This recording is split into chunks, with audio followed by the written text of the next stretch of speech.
and welcome to part 2 as we leave St Saviour's Dock and Dock Head behind. We carry on to the next part of our journey, but I'll show you this just before we go.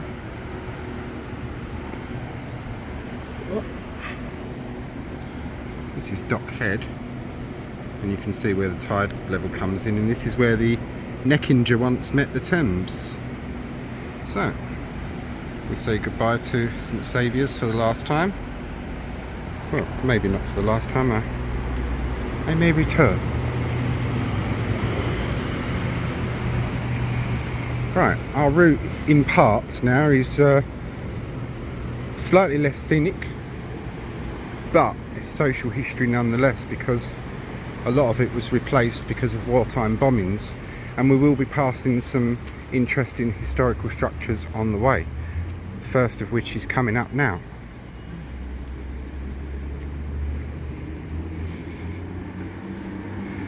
This is the Church of the Holy Trinity, Bermondsey.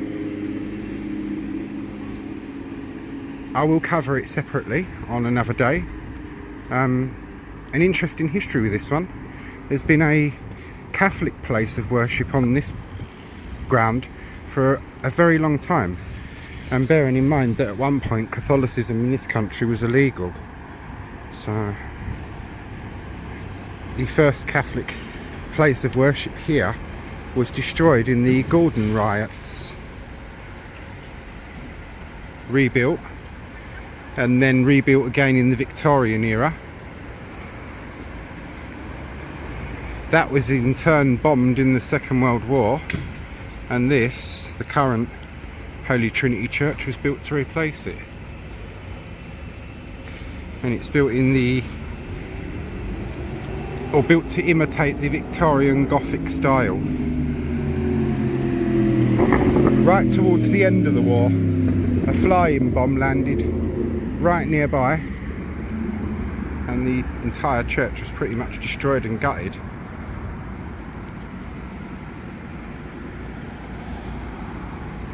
And as I say, it will be covered on a separate day. There's a couple of churches we're going to see along our route, and they will be covered.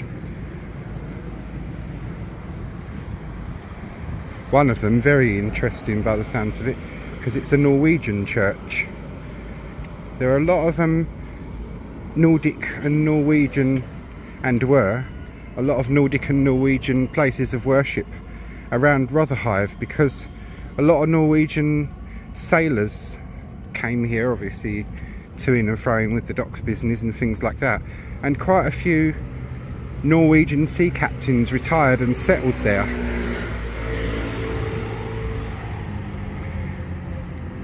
And the next phase of our journey takes us towards, as I said, the Mayflower pub and St Mary's Church, Rotherhithe, which has very interesting Mayflower links as well.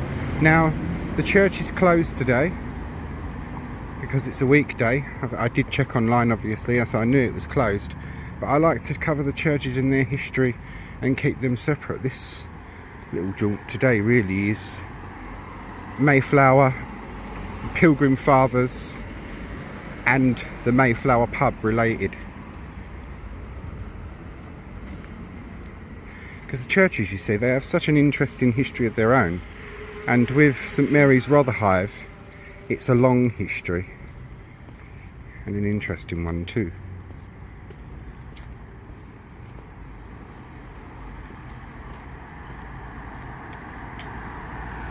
Rotherhithe Tunnel, Deptford, Bricklayers Arms, Elephant and Castle and Bricklayers Arms that way, and Rotherhithe Tunnel and Deptford is straight on.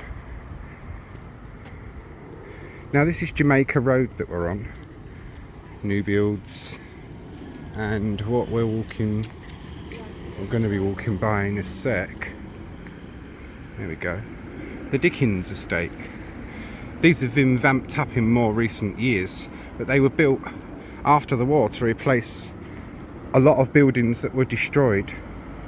Now when we get to Rotherhithe Street, which is London's longest street, which is an interesting attraction in its own right, and of course will be covered, that will be a separate thing that I'll cover as well, separately another day. You'll see some really interesting old tenement buildings like those ones there. Very much Call the Midwife vibes from those, as they're very similar to the buildings that are shown in Call the Midwife and that would have been around Poplar.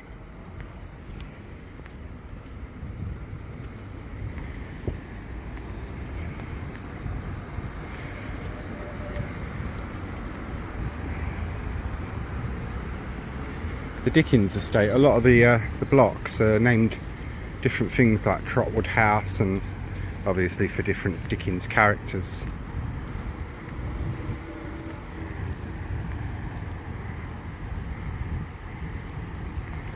Now it's about 6:30. Let's check my watch. Yeah, it's 25 to 7, so we managed to get Shad Thames covered empty, which was the main thing really. I mean, this is just an ordinary street, I can point away, but things in Shad Thames I really wanted to focus on and enjoy the experience.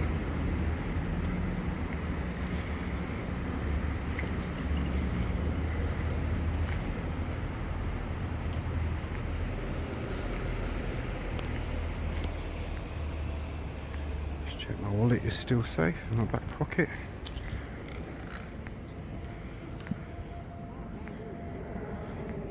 So these are some of those older tenement type buildings, but the ones we'll see in Rotherhithe Street are a bit older than those.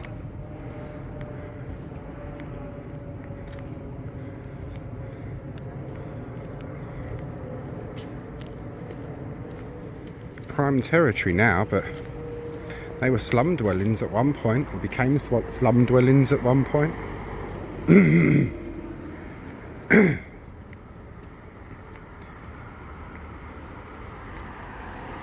On this part of the journey, you've seen one church, you'll be seeing the next one in a very few minutes. Then we're off from there to, we won't be visiting this church because it's obviously closed during a weekday, but it will be covered. Then from there we're off to a really fine war memorial to the people of Bermondsey. Then from there, on our way to the Mayflower, we head slightly off the Jamaica Road for a bit, because I want to take you to another historic gem of a pub to show you its exterior and that. It's because it's very early in the morning, it's closed, but never fear, I shall return and film it. And its origins go back even further than the Mayflower pub. So here we are, we're getting our first glimpse of the church in a sec. Just behind these trees, you'll see its spire. This is the Church of St James at Bermondsey, 1820s. Built as part of the 50 New Churches Act. When Industrial Revolution vamped up, populations boomed too, and they needed more churches and more burial grounds, and they didn't have cemeteries at that point, so hence the 50 New Churches Act. But we'll be returning to St James on a separate day and covering that. We'll cover Holy Trinity too, and St Mary Rotherhithe. I'll be returning to that one on Sunday to cover that. It's Anglo-Catholic, so it's a traditional church, and one of the interesting things is it's so traditional that it refuses to have a woman vicar or priest. But when we return, I'll cover its full history and ins and outs in that video. Just point you this way a sec.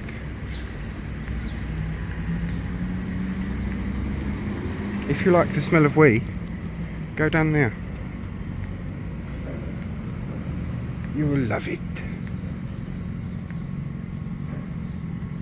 If, as I say, you like the smell of wee.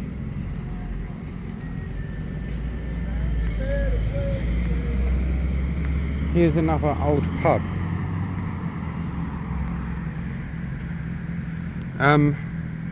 Well, so old, if you will, called the Old Justice. I'll be covering that one on a separate day, because it's not quite as old and historic as our other ones, but has a little interesting piece of history attached to it. A blue plaque, or so my research tells me.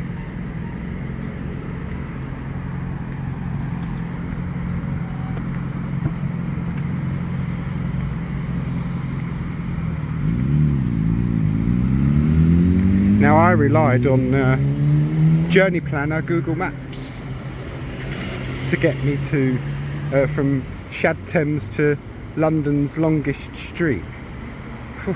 Well, it led me first to some roundabout ways, got me thoroughly lost, but in the process I did discover the historic pub we're going to see on this part of the journey, and some other things.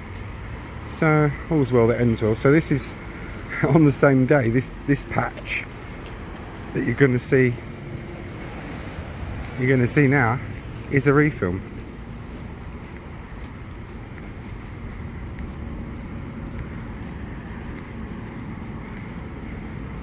I say it's a long journey. Really, it only takes about half an hour or just under to walk from the end of Shad Thames to where we're going to go. Bermondsey train station, just there.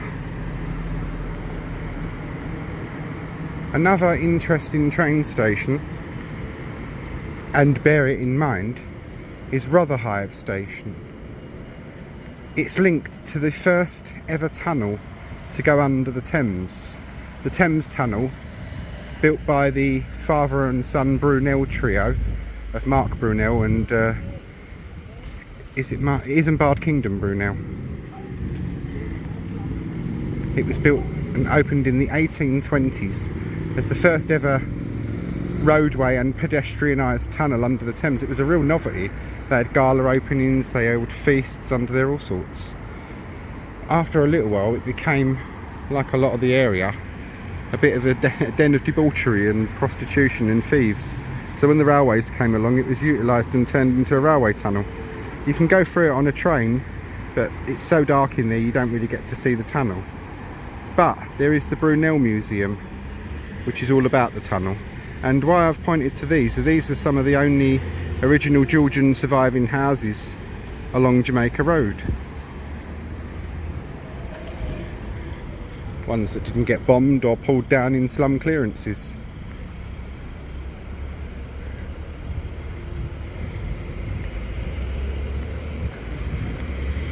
And the sun's coming up now, so it is starting to get warmer.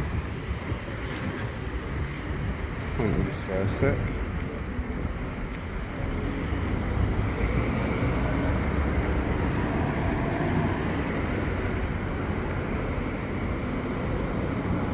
This ain't that scenic, this route, but don't worry, where we're going to is very nice. And I like these kinds of places where old's amongst new. You've got the old Georgian houses we've just seen mixed amongst the new.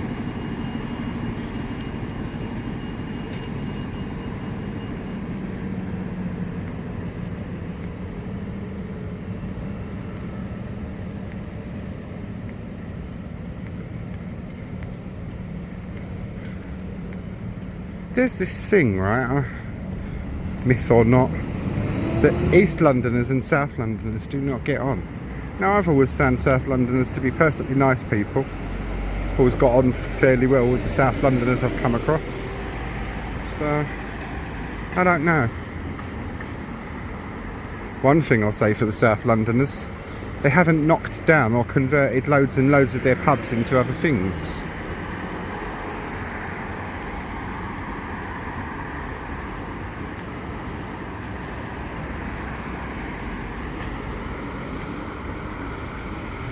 And where we're going, the Mayflower pub, from what I've seen online. And it's a massive thanks to Alan Lomax, really, because when I first started the page, or roundabout when I first started the page, he recommended it to me to go there. And obviously I have so many places to cover. It's one that I'm just getting round to, because I like to pick an area, go around the area, discover the historic things, cover them, and then move on to another area. So some of these things take time. Like the filming of Hackney St John's old and new church and the cemeteries. That took a month all in all, with the research that went into it, because there's burial records and things like that, and monumental inscriptions came into it. And I've done my research on the churchyard of St Mary's, Rotherhithe. I ain't going to give nothing away in this video, but if you like the churchyard videos, well, just watch that one, because there are three very, very interesting people buried there. Very interesting. One man of Mayflower and Pilgrim Father links, and the other two men, that's a fascinating story that I discovered by doing some research online.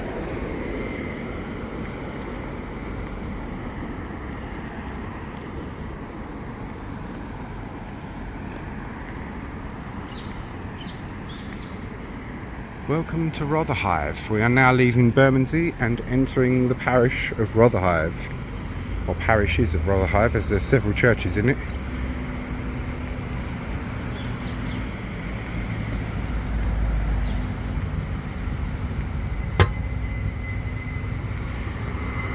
Now, if you're going to St Mary's, Rotherhithe, and the Jamaica Inn, sorry, not the Jamaica Inn, the Mayflower, you can literally just go straight down the Jamaica Road.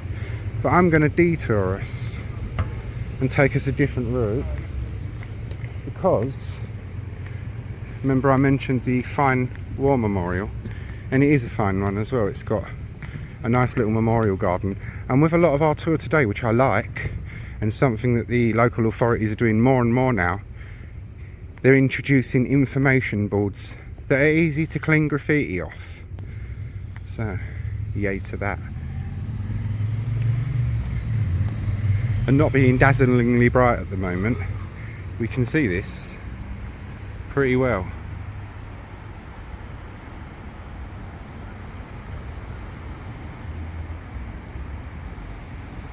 The coat of arms.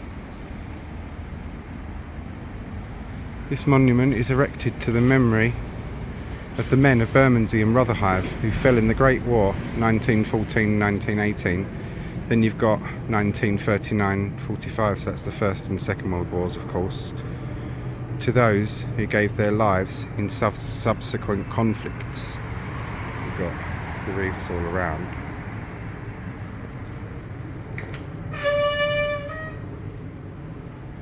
When you go home, tell them of us and say, your tomorrow. Sorry, wait a minute. That's better, let's move it. When you go home, tell them of us and say, your tomorrow, for your tomorrow we gave out today. At the going down of the sun, and in the morning we will remember them. And here is one that's been added later on. Sorry if I'm a bit gurblish today, I haven't slept at all last night, so I left early for this one, so you'll have to bear with me. Lance Corporal Harold Mugford, Machine Gun Corps, 11th of April 1917.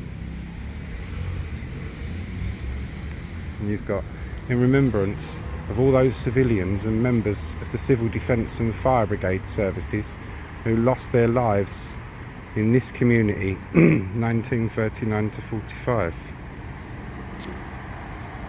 And the other nice bit to this one is over here, this little memorial garden.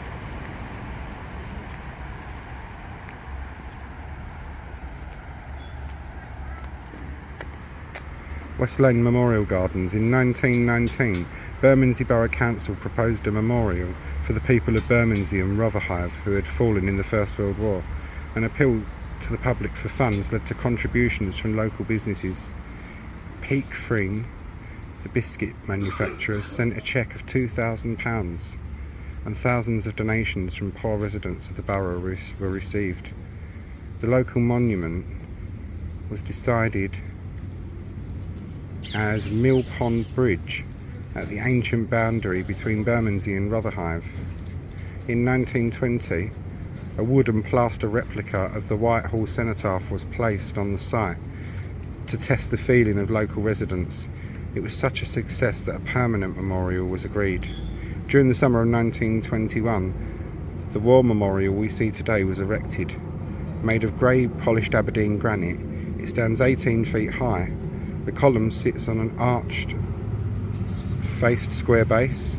3 of the faces now bear inscriptions of lead lettering. The original inscribed side bears the Bermondsey coat of arms in bronze, along with the dedication to the men who died in the Great War. The other 2 inscribed sides were added much later. At the base of the Corinthian column are 2 pairs of bronze draped flags. The column is topped with a ball symbolising the world and a flame. That represents life. The spiritual idea is that the flame of the lives of those lost shall live in perpetuity throughout the world. The memorial was officially unveiled on Saturday the 8th of October at 3 p.m. The main speech was made by Arthur Carr, owner of Peak Freen, during which Mrs. Spear, who lost 3 sons in the conflict, stepped forward and pulled the Union flag covering the memorial to one side. Mrs. Spear also laid a wreath on behalf of all the grieving mothers. Carr went on to say, "We stand here, as it were, on holy ground. It would appeal to all view as its sacred place. I commend it to the care of everyone. Bermondsey and Rotherhithe War Memorial has an English Heritage Grade 2 listed status, and public services are held here every Remembrance Sunday and Armistice Day, 11th of November. All are welcome to attend." And you've got the unveiling of the temporary memorial, which does replicate the cenotaph and the War Memorial service of 1921 when they unveiled the War Memorial that we see today. And this is its little memorial garden, which if you walk through there will take you back out onto Jamaica Road. I'm going to take us a different route,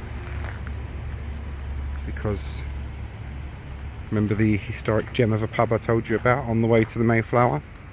It's this way, and there are old buildings this way as well, so as we leave the War Memorial behind.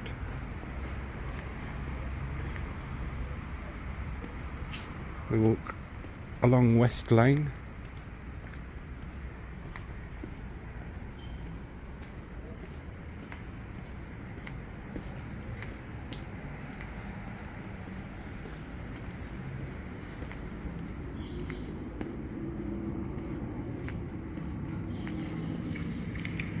Onto Paradise Street.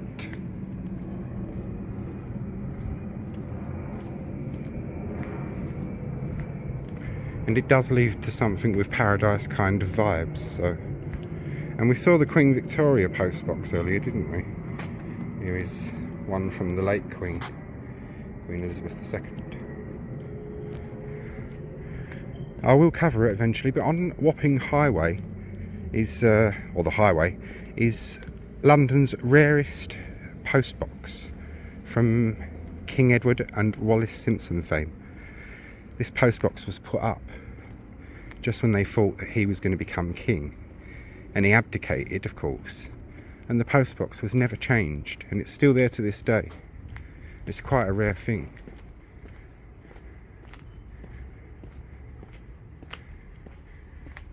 And amongst the new buildings on either side, you've got these little old gems here, which are Georgian terraced houses. A lot of these were lived in by sea captains and things like that, mariners, lodging houses for mariners later on. King Edward III Mews, obviously a modern creation, but that's named that for a reason. which I shall tell you in a minute.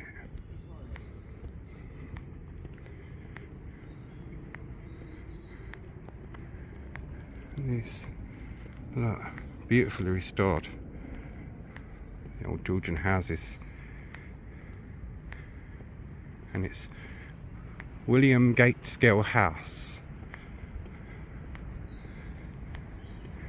And we just leave Paradise Street and go on to Cathay Street. There it is.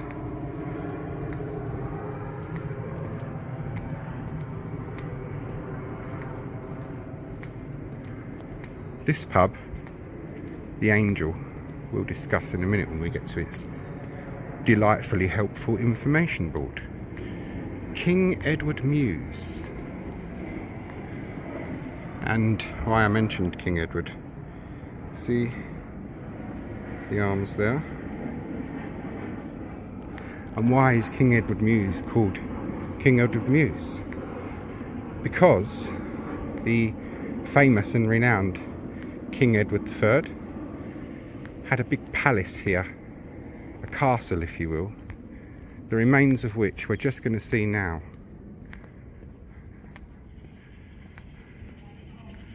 So these new developments, they look out onto a very old medieval structure with an interesting history.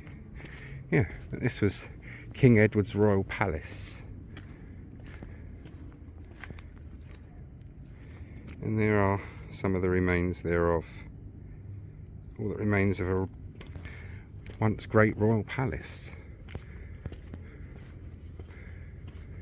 The Angel.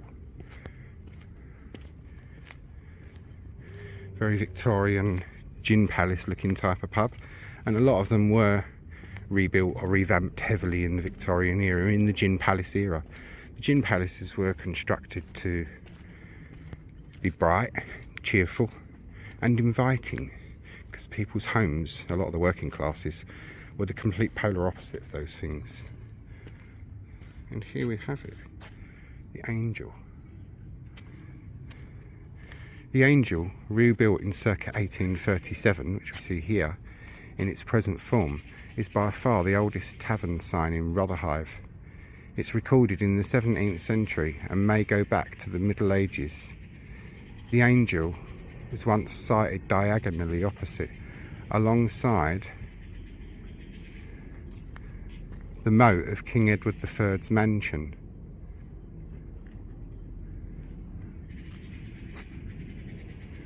Which has long stood on the riverfront, next to Rotherhithe and Rotherhithe Stairs.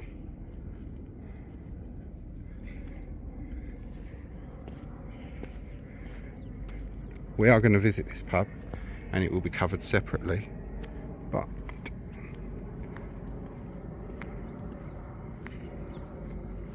I want to show you some nice views and these statues. Now the full story of the statues, there is an information board. We will cover that full story when we cover this pub.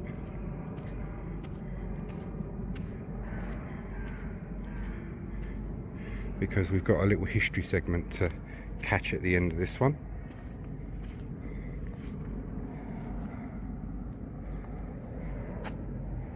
And here we have him, the man looking out to the Thames.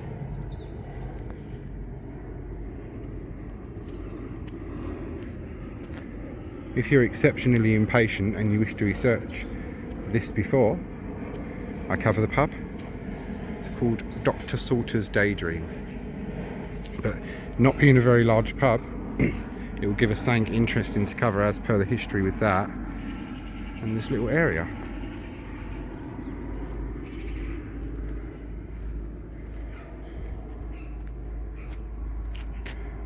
Basically, a lot was done to help the poor local community. A lot.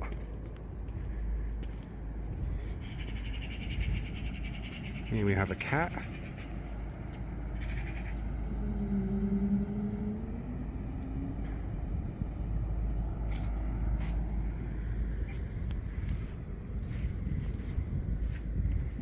a little girl.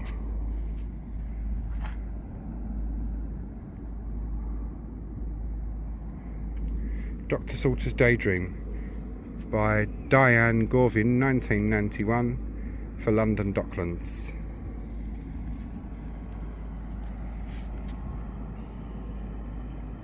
And of course the iconic Tower Bridge and the London skyline.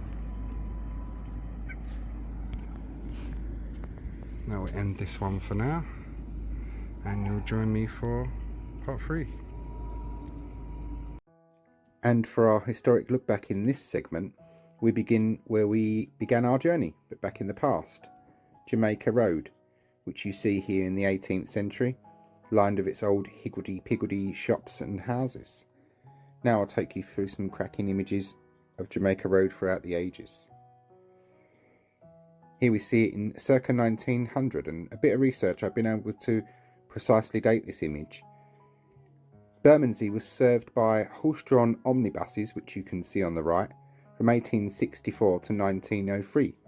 In 1903 was the very year that the electric tram, or omnibus, was rolled out, and this picture taken in 1903 was taken to celebrate that very event. 1911.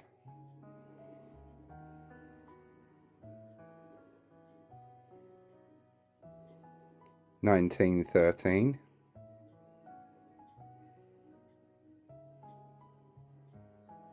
1930s, and you can see over to the right the spire of St James Church with the old buildings that were destroyed in the war, which would originally have lined the road. 1954 for this image, and it shows war-torn Bermondsey with the derelict bomb site in front, Albin's funeral building over to the left, and in the middle the spire of St James Church. A parade of some kind in the 1960s. You don't see things like this anymore now. And for what I found most interesting of all, the lost manor house of King Edward III.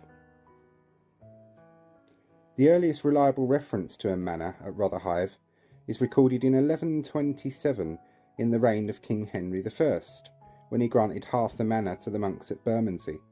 The present moated house was built in around 1350 by King Edward III, when Rotherhithe was just a small hamlet. It was placed on a small island and consisted of several stone buildings, arranged around a courtyard.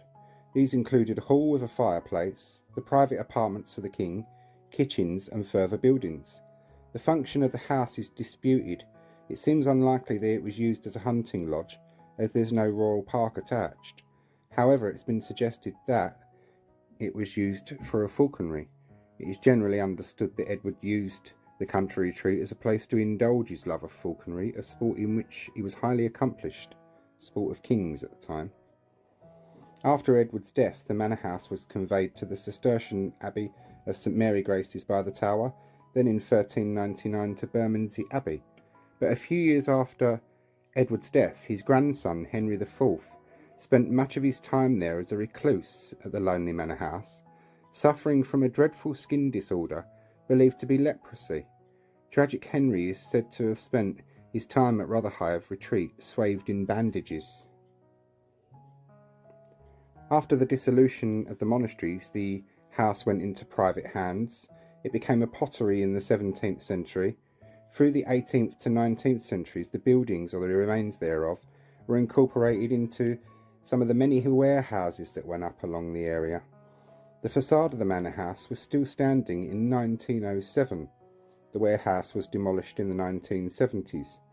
Excavations, which you can see here, were conducted in the 1980s and exposed the remaining parts, much of which is still underground, and we only see little bits of it really. 1985 these images, and it shows just how much of it is still underground. And this is stacks of Delft ware wasters, basically from its life as a pottery.